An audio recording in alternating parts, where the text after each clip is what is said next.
he has, this appreciation for art and literature and things like that, and that he really connects that to sort of his economic theory. Could you talk about that? Sure. I got into Keynes, I think the way most people who get into him is through, through his economic thinking and through these theories that have been super influential on policymakers around the world for the last 70 or 80 years. But when you take a look at his life, not only did he live a totally fascinating and singular existence, marrying the most famous ballerina in Europe and, hanging out with Virginia Woolf and, checking in on Gertrude Stein and things like this. He has this conception of society and how it ought to be that comes out of that social circle, out of that sort of lived experience. And he kind of wants to create that environment for other people. At first, I think over the course of his life, he's just trying to preserve it for people who are like himself. But as he sort of grows and progresses as a thinker, he comes to see this is really a way of life that could be modeled that would make democracy more stable and also make those, fine elite living things that he's such a fan of more predictable, more stable, safer, essentially for himself. So he is constantly sort of reverse engineering political and economic ideas from this social milieu that he's lived in, and he's 30 years old before he really comes on to the scene in Britain in any sort of politically significant way at all. It's at the outbreak of World War I. By that time, he's already spent his entire adult life essentially just cavorting with these Bloomsbury folks who are really pretty wild. I mean, they're not just into art and going to Paris to hang out with Pablo Picasso. I mean, this is also a very kind of radical sexual gender way of life for these folks, where they're swapping lovers with each other.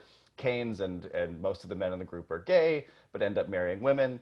Keynes, of course, has a very happy and long relationship with this ballerina, which totally changes his life. But all of that is sort of cemented in him, that set of values, before he starts getting into politics, and he really gets into economic theory because he's involved in politics. So there's this chain of stuff from his actual life that is not only informing the way that he comes up with theories on paper and writing books, but is really shaping the theories as he's working through them. Yeah, absolutely. And theories and ideas were so central to what he was talking about. There were a couple passages that really struck me that I wanted to key in on, and he says this. I think it's early, prior to World War II. It's during the sort of interregnum period, and he says, compared to the persuasive power of good ideas, the power of self-interested capitalists to stand in their way is negligible. And he says that on a few occasions, actually, throughout the book, that yeah, well, as long as we get the ideas right, then everything else will sort of take care of itself. And it seems to me, knowing your writing, that's literally exactly the opposite of what you would write about in terms of, having like this extreme concentrated power of lobbyists and large corporations to set the agenda. So do you think that Keynes's I don't want to call it naivete, do you think it was a product of his time, that at that moment the ideas really needed to be developed, or do you think that he was overlooking some things that then ended up being very important later, sort of after his life, when you did have this pushback from conservative elements?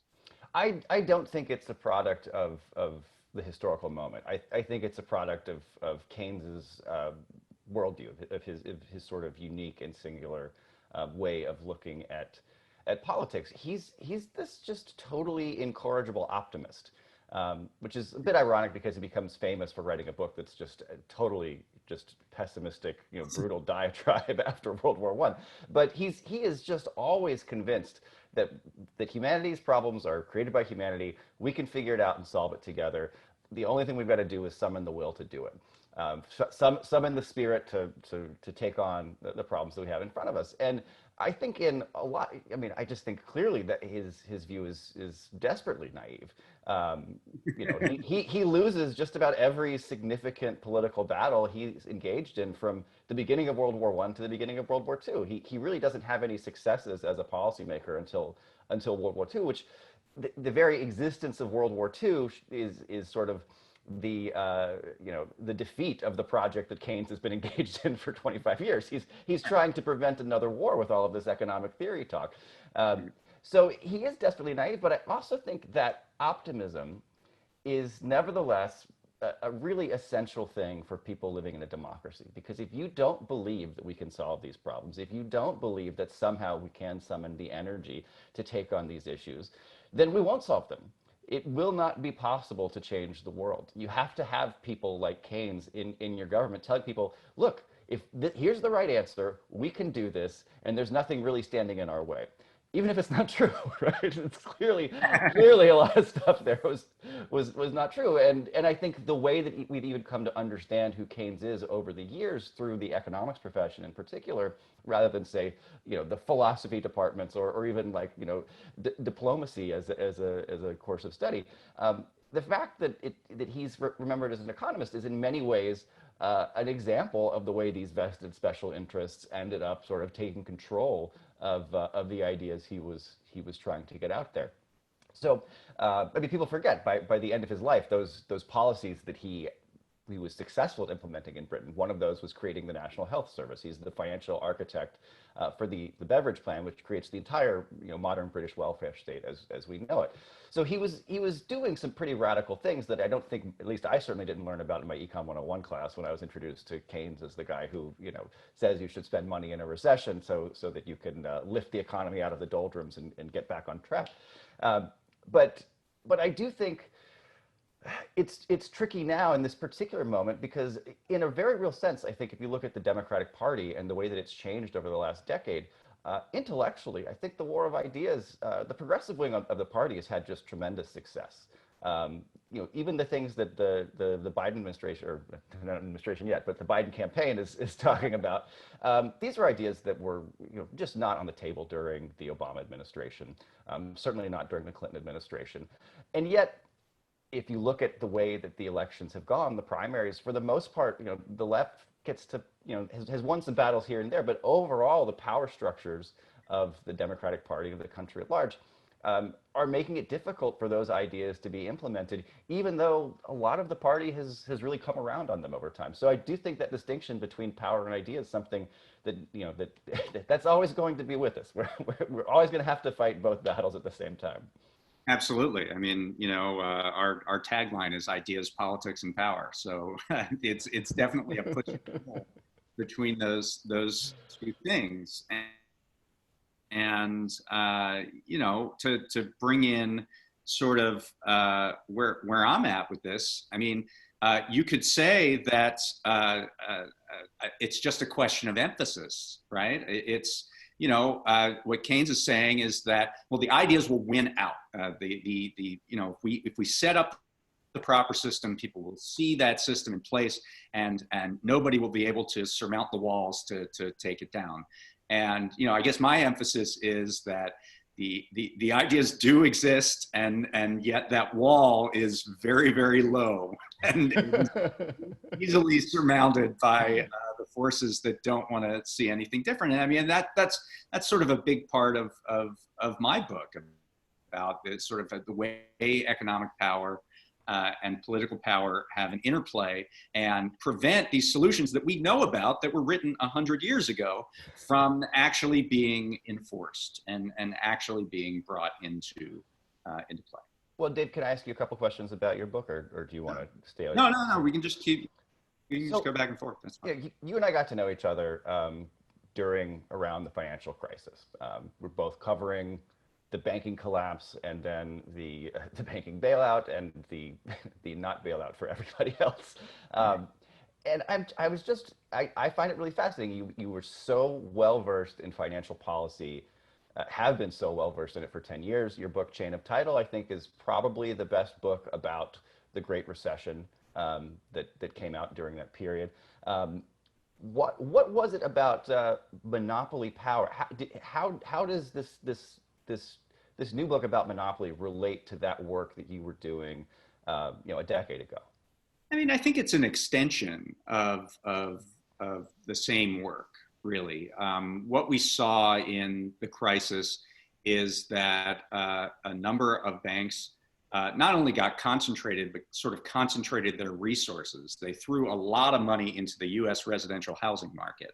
And not only because a lot of money was built up there in a bubble, but because all of these financial systems were tightly coupled, they were tightly connected to one another, that bubble collapsing caused this cascading effect that went around the entire world. And the way in which these individual banks who perpetrated this crisis, and in many ways did so illegally, using illegal means, the way they got out of it is they used their political power to get themselves off the hook. And so, and then of course, in the aftermath of that, what happened? There were shotgun weddings put together by the Federal Reserve that allowed these banks to actually grow bigger in the crisis. And even though we passed a law called Dodd-Frank, it's the 10th anniversary of Dodd-Frank this week, even though we passed that law, the forces, they considered the passage of the law halftime, and in the second half, they sure with the regulators that they would chip away at it. And then what is the first thing, the biggest bipartisan bill that happens in the Trump era? It's a deregulation of parts of Dodd-Frank. So, I think that story and that continuing story is very much the same as the story about corporate power more generally. Now, there's a chapter in the book about banking, and there's a chapter in the book about private equity, which sort of comes out of the financial system.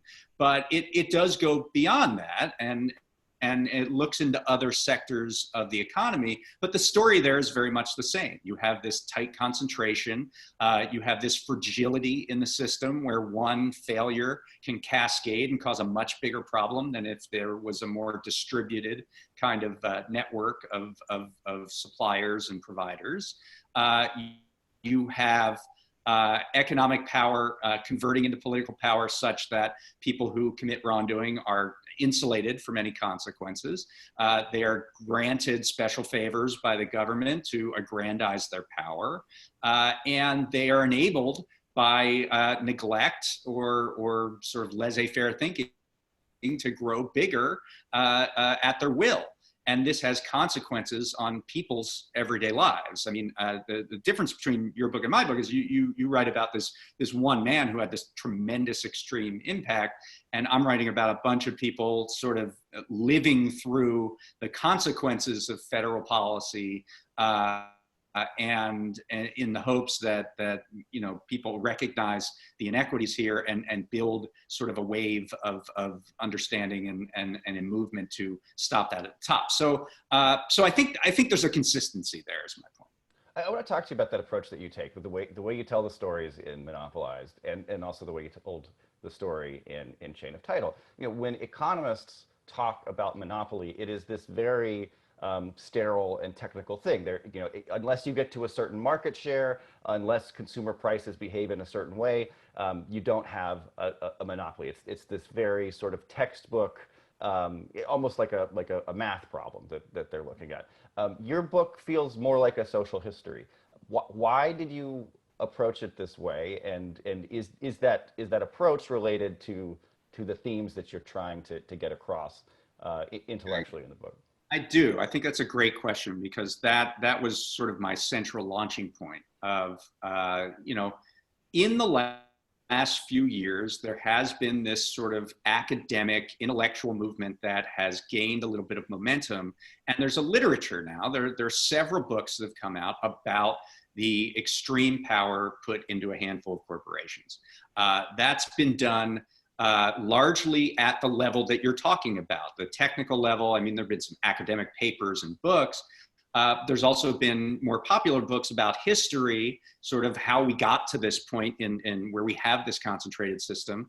But they all do look at it from that sort of 10,000 foot level. What I thought was missing and what I could contribute was to actually go out in the world, back when we were allowed to go out into the world, and actually talk to people about how this affects their lives. Not how it affects them in terms of, oh, if this guy has 60% market share, then I'm paying 10% more than I was supposed to in a perfect economic model, but how it really affects them personally.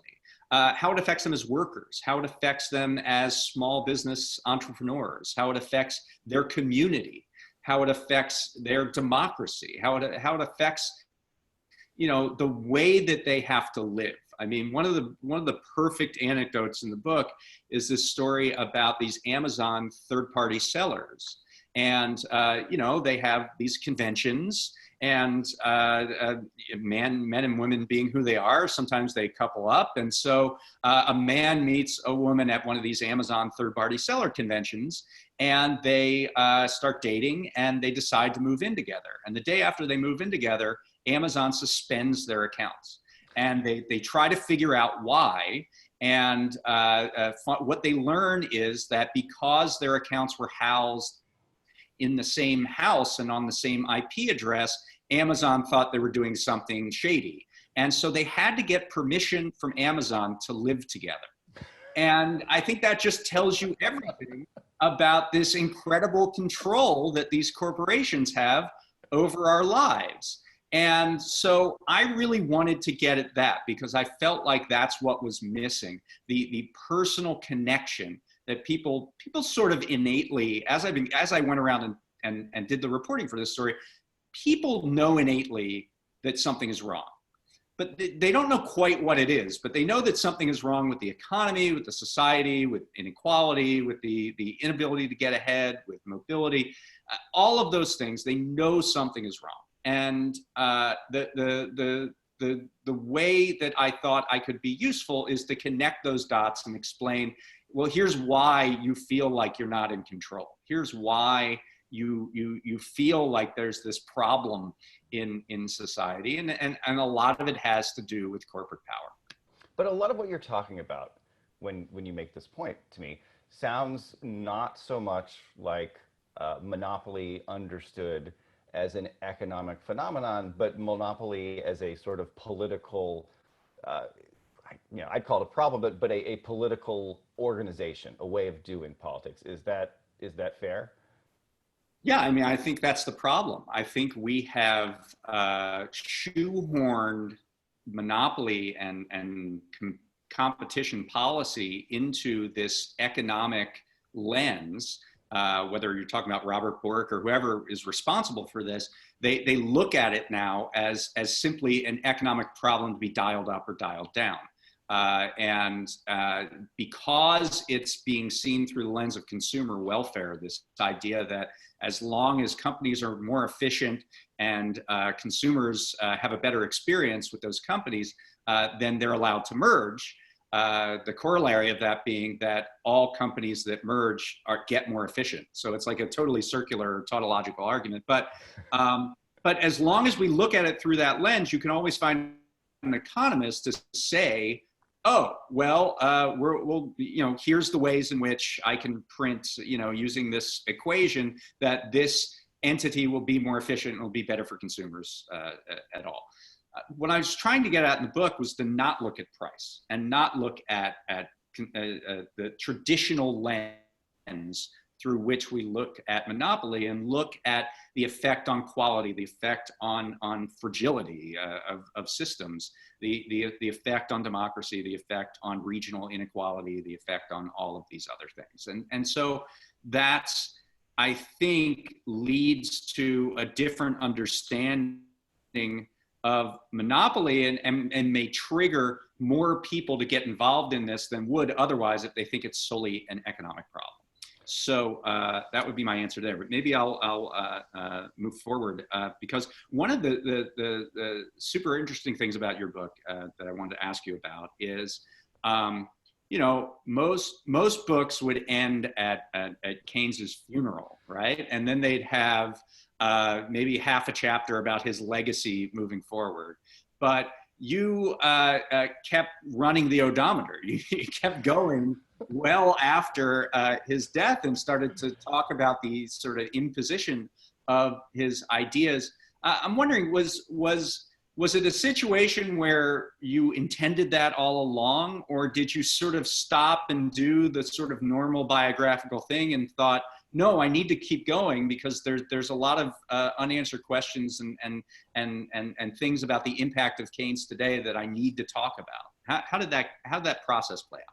Well, a lot of things, as you know, you write a book, a lot of things change over the course of the writing process, but this was not one of them. This was something that I had put into the proposal when I was shopping the book around to publishers. There have been biographies written about Keynes before, and he always dies at the end. And spoiler alert, Dave did give away that Keynes is dead, but he does always die. And I thought, one of the things that makes Keynes so important, that makes his life so important, is the way that he's used posthumously by different political actors to sort of be held up as a figure who can legitimize their political projects. It also is really important to see the way different intellectuals hold him up and sort of work in his tradition. So in particular, I think John Kenneth Galbraith's work in this area is really important, because I think if you understand the full Keynesian project, what he's trying to do, is he's trying to function as a social thinker. He's not just an economist. He's somebody who has a vision of society that he wants to implement, and he is always reverse engineering his economics to meet that vision. In order to do that, by the time he gets to the general theory in 1936, his most famous book, the one that really transforms the economics profession, he has not just come up with a new set of policies, he's come up with a new way of understanding what economics is. He's saying, look, we are not facing a problem of conventional scarcity. It's not like we don't have enough stuff to go around anymore. The problem that we have is not a shortage of resources. It is this problem of uncertainty, our inability to know what's coming in the future, and the way that affects our ability to make rational decisions in the present. And what that means is that the conventional sort of Homo economicus, the vision of humanity and decision making that the economics profession had taken for granted, in which we are all individual actors maximizing our own profits, that is an incoherent idea given the reality of uncertainty. And Keynes dies before he can really fully work out the implications of this. But I do think John Kenneth Galbraith's work, in particular in the 50s and 60s, really gets to the question of power. And once scarcity is not the thing that you're looking at, economics becomes really a more sociological endeavor that's looking at how different actors relate to each other. People can debate, whether Galbraith's specific judgments on different powerful actors were good. I think Galbraith in particular is someone who's pretty comfortable with large corporate institutions for a lot of his career in ways that I certainly would clash with the themes in your book, David.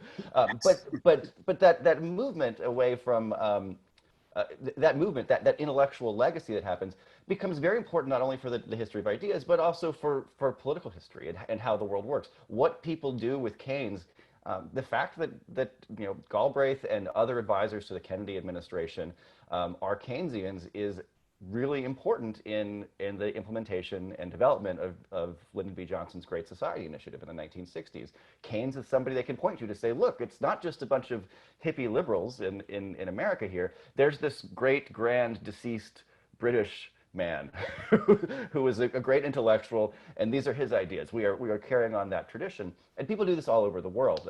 There are people applying Keynesian ideas in post-colonial states that are trying to move past domination by imperial powers.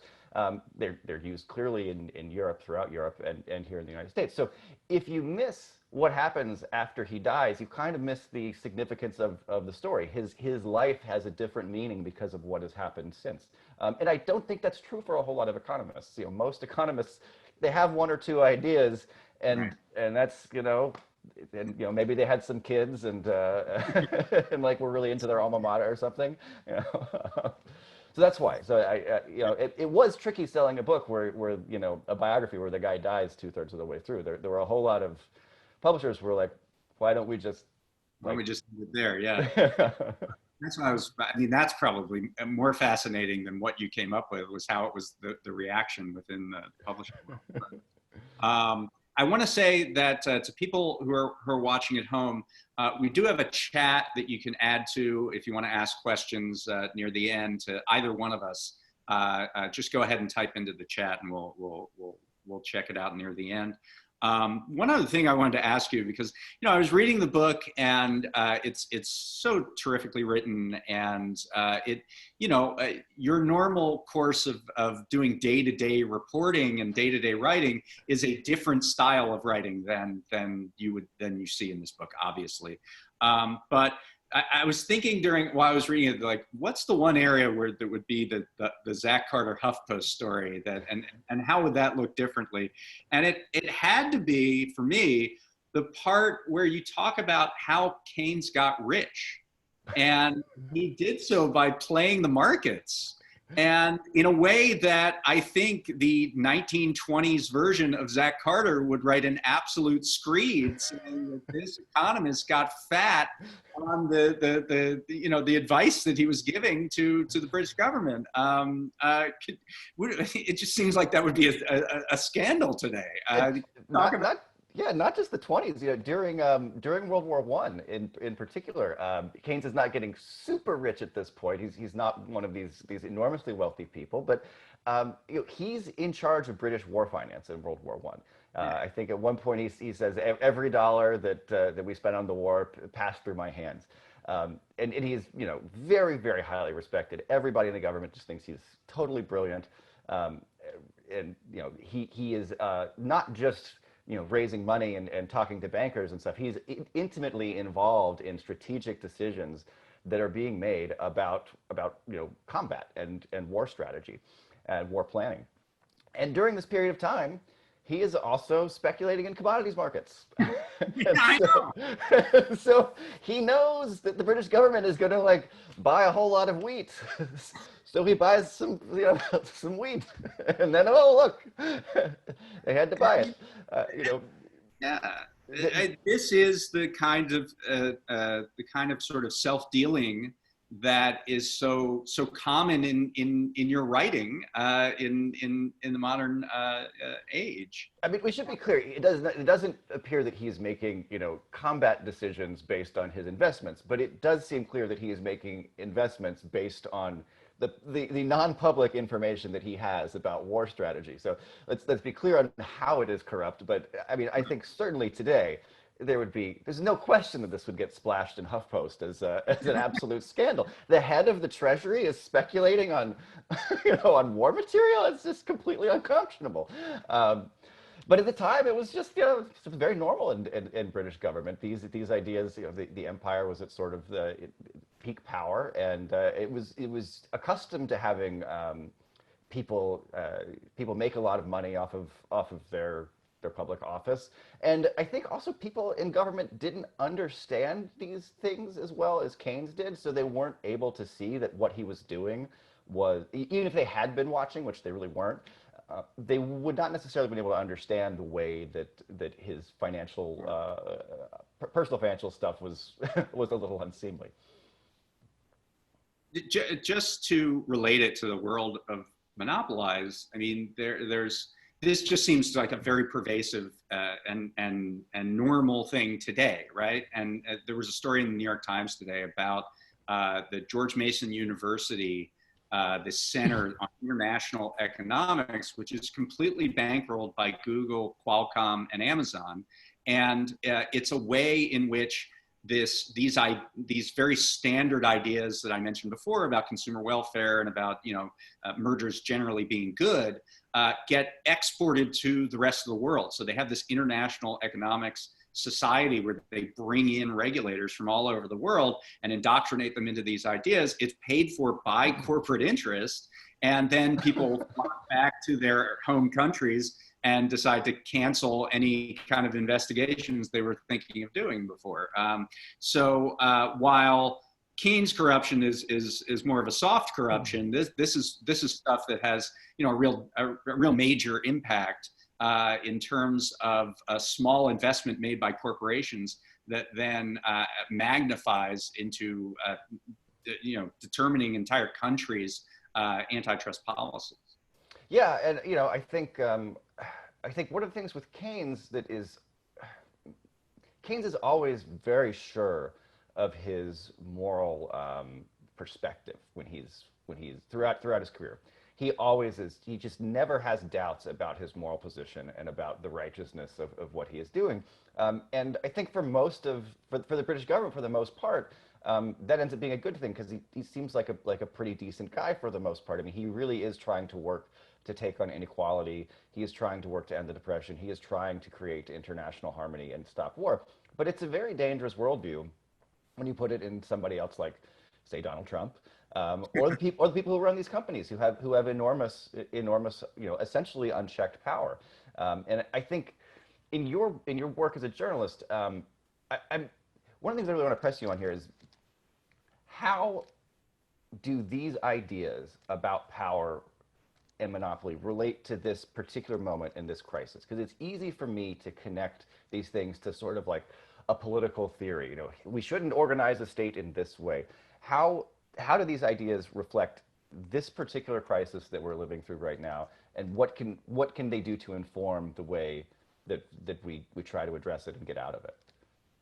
Well, I mean, Jeff Bezos and Mark Zuckerberg didn't get in a room together and invent the coronavirus, right? So at some level, they're not personally responsible for the trigger point for this crisis. What I would say is that, in the United States, a lack of preparedness that you see has a lot to do with the destruction of government capacity. In dealing with these kinds of near-term shocks. And a lot of that has to do with privatization, and a lot of that is fostering monopoly. So that's one level. The second level, and it's something that I think you speak to a lot, is the crisis response, and how it has tilted the scales and favored larger corporations over the general public at large. We see this $4.5 trillion Federal Reserve money cannon that even within the subset of it is disproportionately being advanced towards larger corporations that can play in corporate debt markets, which are effectively being subsidized by the Federal Reserve.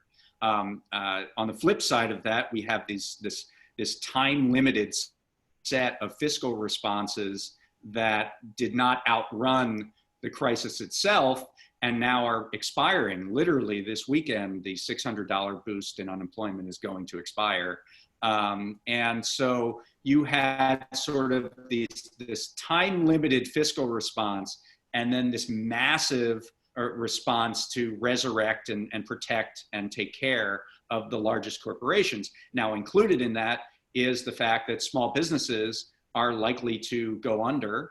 Other companies that struggle are likely to be bought up in the post-pandemic era by the remaining giants. And we can expect an acceleration of an existing trend. I mean, for 40 years, we've seen concentration within the economy, but we can certainly expect that the next 2 years will be those 40 years in miniature, that this acceleration will continue. Now, there obviously are, if there's the political will to do it, there are tools that can be used to actually prevent that outcome from happening. But in the absence of actually using those tools, that's just the feeling that I have, that we will see an acceleration of this trend.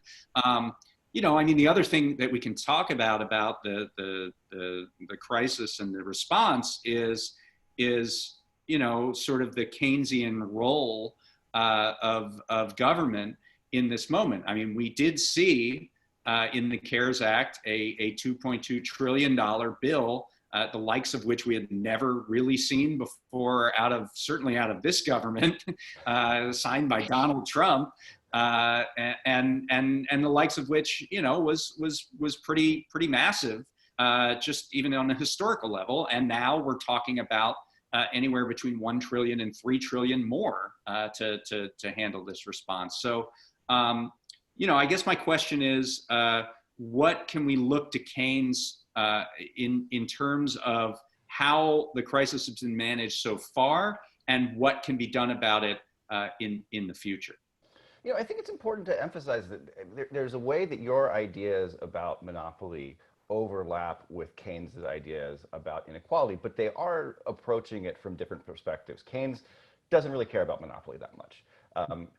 For most of his life, he thinks, maybe he looks at places like the Bank of England, which was initially a private institution, which became, essentially the Federal Reserve of the UK, of the British Empire, and he says, look, these large institutions are they're sort of socializing themselves. They're becoming more responsive to the public in general.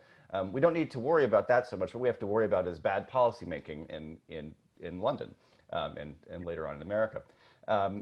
But Keynes is very, very concerned about inequality as such. He thinks that high levels of inequality are just dangerous for social stability. He doesn't think about it so much as in terms of like economic growth or unemployment, things like that, which is, I think, the way economists today would describe it. He eventually starts speaking in that language when he writes the general theory because he's trying to persuade economists specifically.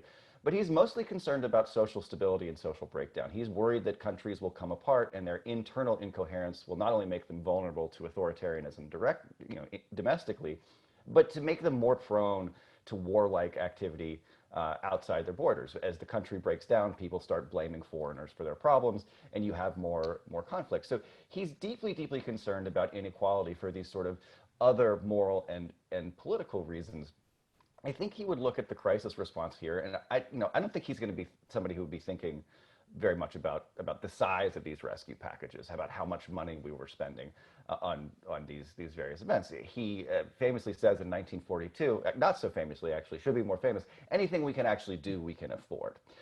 So he's not a guy who's going around thinking like, okay, let's make sure we get the debt under control, and that way we can organize our priorities correctly. He's always thinking about how can we use economic policy in a way to deal with these other social problems. So I think it's dangerous to resurrect people, but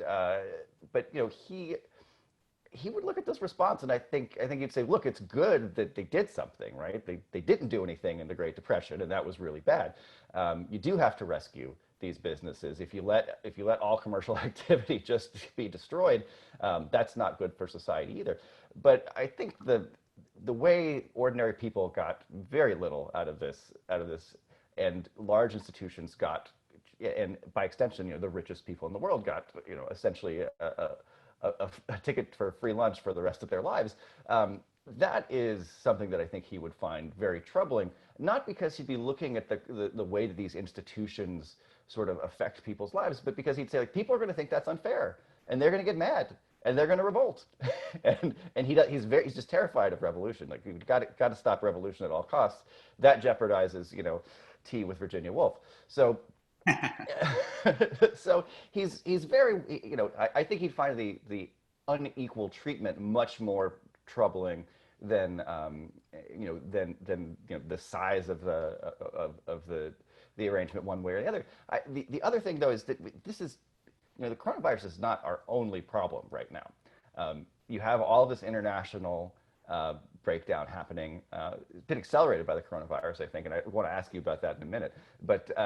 But you have the breakdown of the EU that's been ongoing since the financial crisis of 2008. You have a very rapid deterioration in the economic and diplomatic relationship between the United States and China, and you have this huge climate crisis coming down the barrel.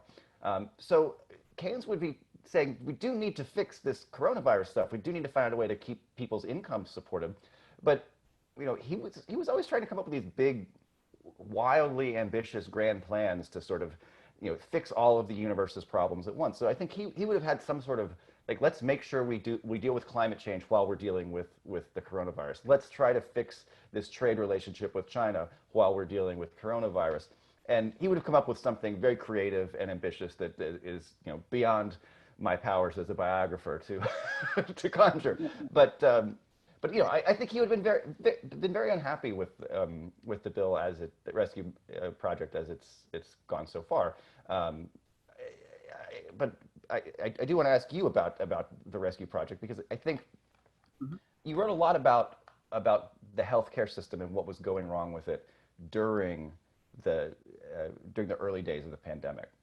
how do the themes in your book, how does this monopoly Mm. idea relate to the breakdowns that we've seen in the public health space? Because I feel like on the progressive left, the big idea for a long time has been Medicare for all, and I don't want to denigrate that. I'm a big Medicare for all supporter, but that seems to me to be where most of the focus has been on whether who has access to health insurance, not so much on how does our healthcare system work. So, would you like to talk about that? Yeah, absolutely. Not only do I think it relates to those ideas that you talked about, but it relates to this core Keynesian idea that we don't have any scarcity. Shown is that at least in respect to public health, there is a kind of scarcity, and it's a forced scarcity through the systems that we've created in healthcare. So, the way that I talk about it in the book, and this was actually just sort of some serendipity because I wrote this obviously well before there was ever any such thing as COVID-19.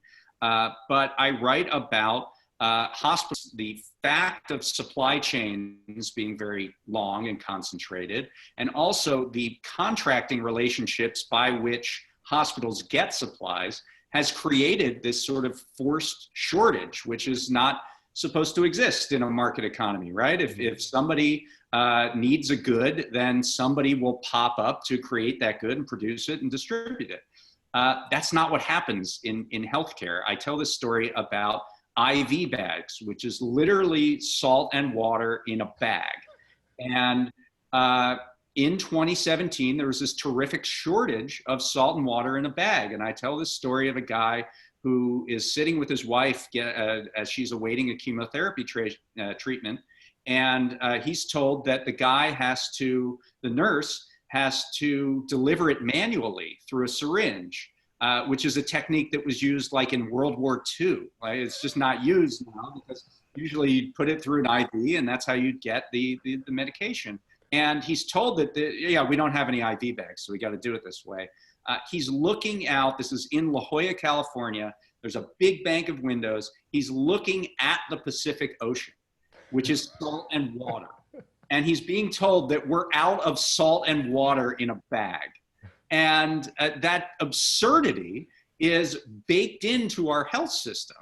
And there are a variety of reasons why IV bags were scarce at that point. One was Hurricane Maria, because all IV bags from this company called Baxter, which makes about half of them in the world, come out of Puerto Rico. When the hurricane happened, the factory went down and it caused the scarcity.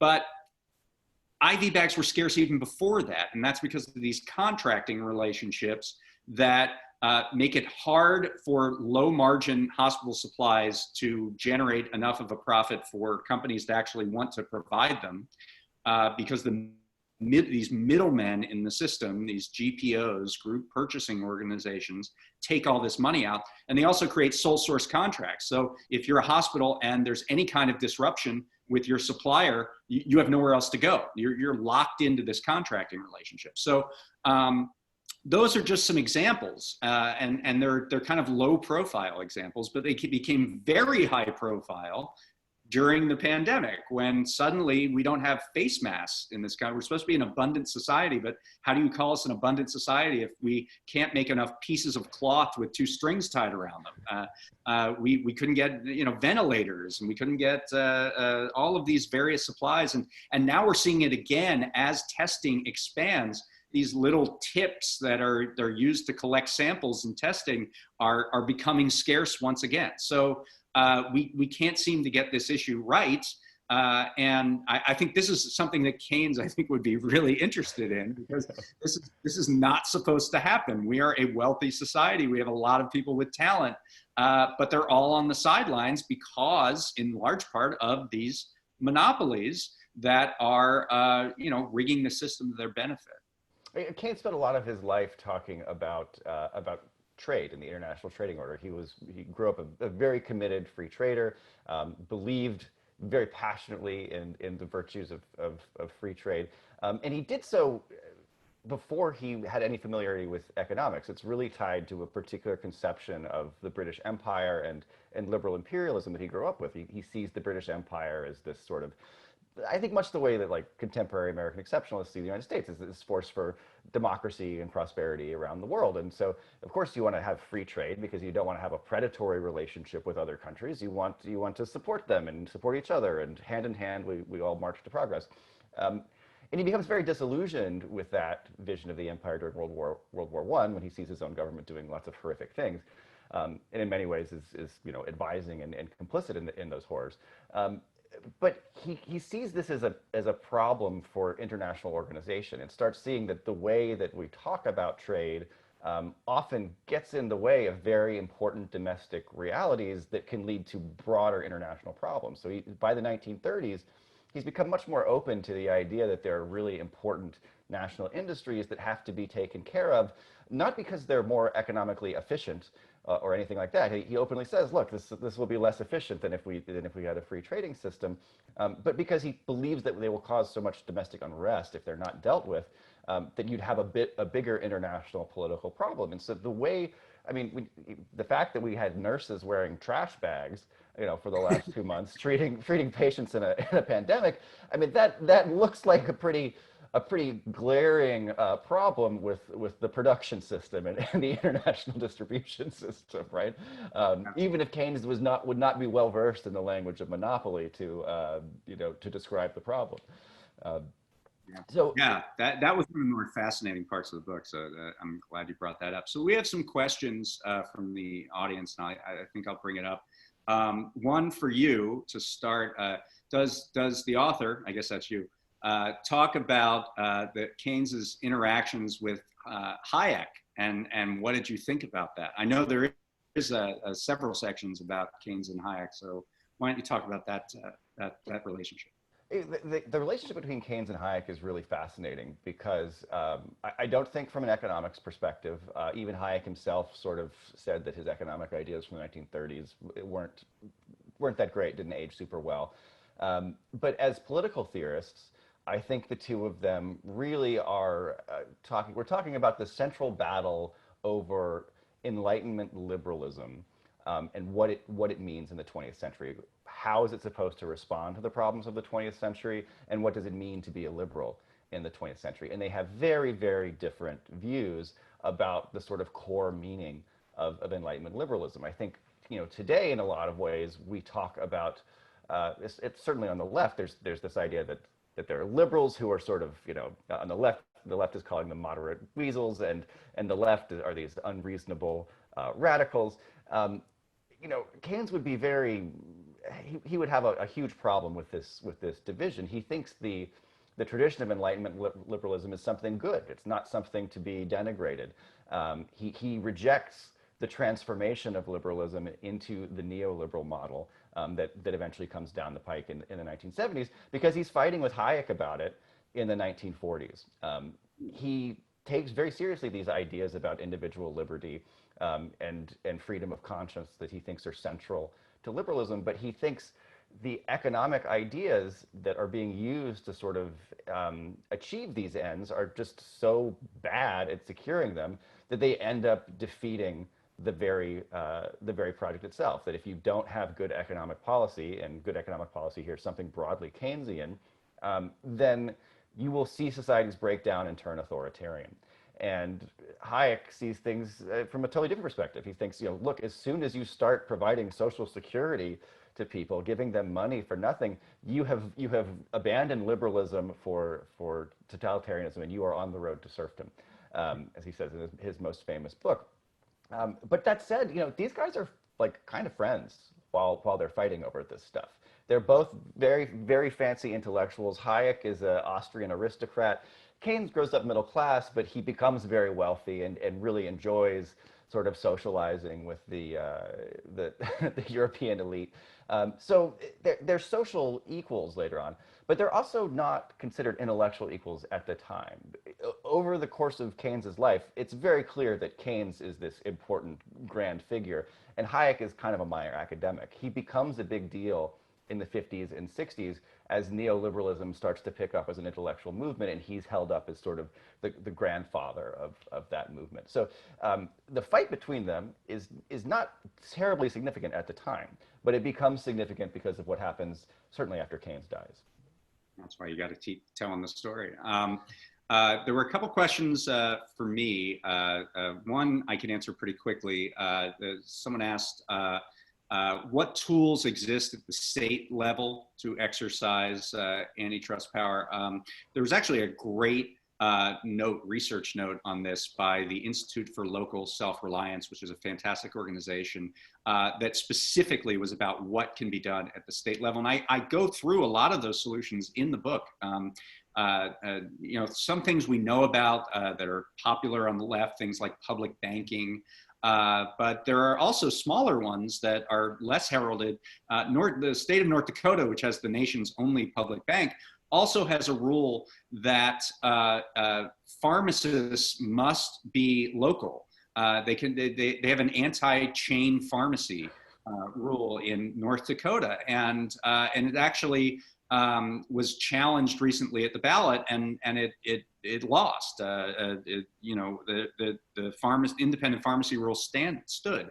And it's really interesting because we have a very concentrated pharmacy system, only 3 real major, 4 if you count Walmart, but really 3 major pharmacies in America. And if you have an independent group of pharmacists, which are really the health networks, particularly in rural areas, they really are the backbone of the health system. There's differences in not just pricing, but also the attention and care that is given to people who need help and who need health services. So there are a lot of them, and I encourage you to check that out if you Google Institute for Local Self-Reliance and State Antitrust policies. And that gets into another question that was brought here, which was about sort of leftist critiques of anti-monopoly. Matt Brunig is brought up here. And people that argue that private monopolies should just be nationalized as opposed to broken up. One thing I would say is that I certainly give room in the book in the dreaded solutions chapter, which this is something that every publisher asks for. That describe a horrible social problem in the world, and then wrap it up in about 10 pages and tell us how to fix it. So in that chapter, which I tried to use a specific event to show that it actually is possible to break monopoly power. And I actually go to Israel to talk about that, where under a right-wing Netanyahu government, they actually went very far in deconcentrating their economy. And you can read about that in the book. But I leave a lot of space, I think, in that chapter for public alternatives. I think this is one of the great ways that you can dilute the power of monopolies. And there should be a distinction made between antitrust and anti-monopoly. So antitrust is really an enforcement regime that is around mergers and breakups. But there are a number of anti-monopoly policies that go well beyond just the Federal Trade Commission and the Justice Department's antitrust division that are very useful and helpful, and not just at the state level, as I mentioned before, but at the federal level as well. So, the Department of Agriculture has laws to create markets in agriculture that are more fair to small farmers. The FCC has ways to do this, not just in telecom and allowing community broadband and things like that, but also in the prison phone market, for example, which is one chapter of my book. They can force rate reductions and standardization of rates. The Defense Department, through its contracting practices, can promote anti-monopoly. So there are a lot of ways to think about this. I tend to think that Matt Brunig looks at this in too much of a binary fashion of you're either for socialism or not, or I don't know exactly what he's getting at, but there are ways to, there's sort of a range here, and certainly I think public alternatives to these sources of private power is a very good way to dilute that strength. I don't know if you have any thoughts on that, but. Well, yeah, there's a very interesting book that's written in 1938 by a bunch of very early Keynesian professors, mostly at Harvard. It's called like an economic program for American democracy. And it's like 125 pages. And if you can't understand the general theory, it's a great book to just give you an idea of the way that people at the time thought that these ideas could be implemented. It's very accessible if you can get your hands on it. That there's a chapter on monopoly in there. And so there are people who are immediately trying to take Keynes and translate them to a lot of the problems that the New Deal is trying to address. And nationalization is one of the top issues. They say, look, there are clearly some industries that obviously need to be nationalized that don't make sense, but we also need to create public utilities, and we also need to talk about breaking institutions up. There's clearly a wide range of different solutions that are on the table for these thinkers during the New Deal era. And I think we just kind of stopped talking about the problem for so long that people have forgotten that this is a way of, that there's a lot of options. It just depends on the sector, right? Yeah, absolutely. I mean, one of the ones that you hear very little about these days is the 1956 Justice Department Bell Labs decision, where Bell Labs was, AT&T was a big monopoly at the time, and Bell Labs was its research arm. And because AT&T was so big, they kind of commandeered all research and development into electronics and things of that nature under this umbrella of Bell Labs. And this was a compulsory licensing regime as a part of an anti-monopoly kind of settlement with the Justice Department. They said, well, you got to license out this technology that you're coming up with in Bell Labs for a standard rate to other people who might want to use it, rather than getting to sit on the innovation. And this created Silicon Valley. This created the technology sector the U.S. has been a world leader on ever since. And that's not really I think thought about in this continuum of nationalization or not, but that was an extremely important way in which the way in which these large corporations sort of ensure that there are moats around them by hoovering up all the research capacity and making sure that some upstart challenger to them doesn't have its hands on the technology and the tools to actually come up with something different. So that's an example of another way to think about this. So we only have a minute or so to wrap up. Maybe real quickly, what would be sort of the big takeaway for you from this years of study that you did on the life of Keynes, and I mean, obviously that's a big question, but just tell us what you think readers should take away from this. Yeah, Keynes doesn't just say anything that we can actually do, we can afford. He also believes that anything we can actually put our minds to, we can do. He is a very radical optimist. And I think that spirit is really essential to the practice of democracy. One of his most famous quotes is that in the long run, we are all dead. Lesser known is something from 1942, where he says, in the long run, almost anything is possible. And I think if you lose sight of the capacity for social change, which is happening all around us all the time, you cannot continue to operate as a functional democracy.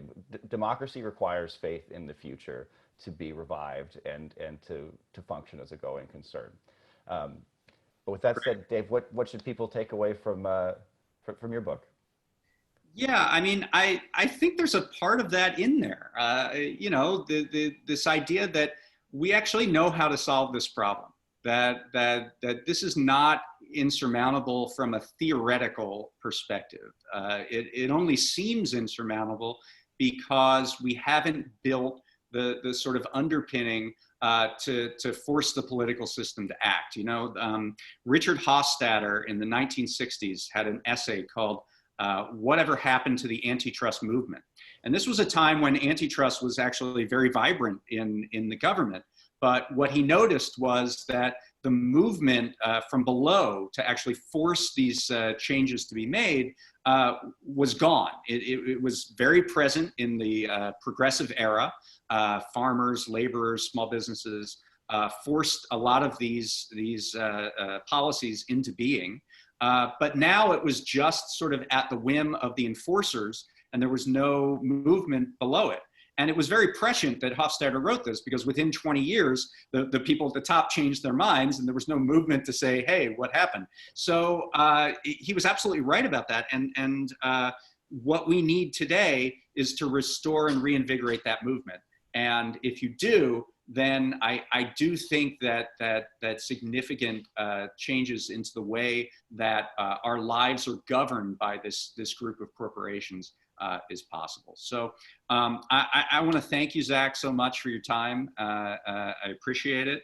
The book is The Price of Peace, Money, Democracy, and the Life of John Maynard Keynes.